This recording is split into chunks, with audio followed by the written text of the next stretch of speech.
पवित्र पंडु पूर्णिमा अवसर में निश्चिंत कोइली ब्लॉक नतकाई स्थित बाघुआठारे थिबा निर्गुण ब्रह्म सत्य सनातन धरित्री मंडलाश्रम अखा बाबा आश्रम में वार्षिक उत्सव अनुष्ठित हो जाइछि।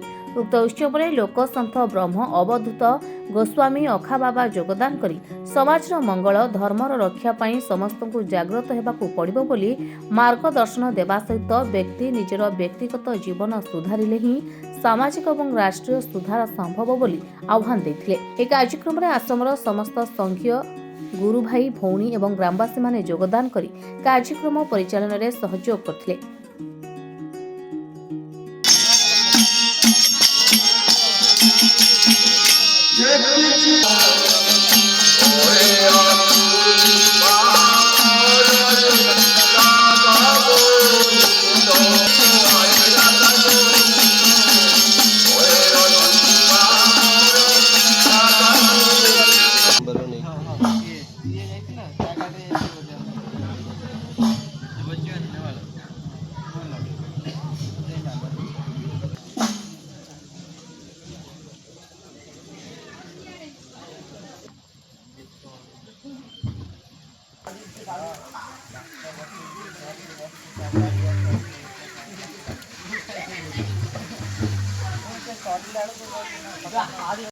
आमे गोस्वामी अखा आमर आश्रम हूँ जाजपुर जिला कुआखिया बनास मौजा जे कि दीक्षा अवधूत धर्म सत्य सनातन आमे मानव धर्म और मानवतावाद उपरे विशेष आरोप करूँ। यही हूँ आमर संक्षिप्त परिचय। अंध है समाज, अंध है दुनिया, अंध है सारा संसार, विवेक विहीन विचार विहीन असत्यर कारोबार। एक कथा कहबार तात्पर्य वर्तमान समाज रे जहाँ चली एवं जे कि जेबे ठारू चली आसिलानी ये होची जे कि धर्म नाम रे एक पाखंडतावाद, धर्म नाम रे एक धंदा। एठी पढ़ा लिखा लोक सब अंधा, धर्म नाम रे अंधविश्वास आ पाखंडतावाद प्रसार प्रचार खूब जोर चली। यार कहबार अर्थ होची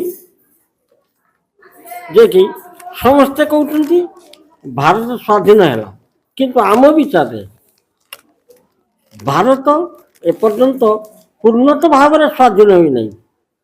कहीं भारत भूमिखंड तो स्वाधीन होती सत्य, किंतु मानव मानस मानव समाज स्वाधीनता आसी नहीं। जो दिन देखी आमर जहाँ प्राचीन परंपरा थिला, भारतर जो सम्यक संस्कृति सम्यक परंपरा सम्यक धर्म ये सब जो दिन फेरी आसब एवं जो दिन ये पाखंड और अंधविश्वास विलोप घट विशेषकर वर्तमान मानव समाज देखी ब्राह्मण्यवाद कबल कबलित ये ब्राह्मण्यवाद लोप घटव एवं सम्यक संस्कृति सम्यक परंपरा पुनरुत्थान हम से दिन हुए तो जे कि भारतर पूर्णता स्वाधीनता हम यह आमर अभिमत। आमे ये आध्यात्मिक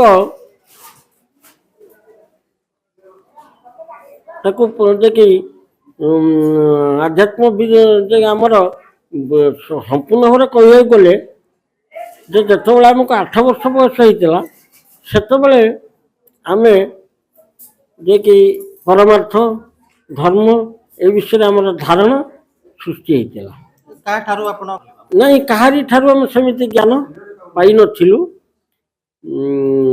ज्ञान सहीपरी प्रकार एक प्रकार उद्भव होता आमे कहारी ठारू कौन ମାନବ ମଣିଷ ସେମିତି କହିଲେ ଜଗତ ଯାକା ସମସ୍ତ ଗୁରୁ ପ୍ରତ୍ୟେକ ଭିତରେ ଚାଲି ଚଳନ କଥାବାର୍ତ୍ତା ଶିଖି ନାହୁଁ, ବହୁତ କଥା ଶିଖିଛୁ, କିନ୍ତୁ ଆମ ଅନୁଭବ ଅନୁଭୂତି ଏଇ ହେଉଛି ଆମର ପ୍ରକୃତ ଜ୍ଞାନ। ଅନୁମାନକୁ ଆମେ ଜ୍ଞାନ ବୋଲି ସ୍ୱୀକାର କରୁ ନା। କଟକ ନିଶ୍ଚିନ୍ତ କୋଇଲିରୁ ସପ୍ତଜ୍ୟୋତି ରାଉଳଙ୍କ ରିପୋର୍ଟ, ସୂଚନା ଲାଇଭ୍।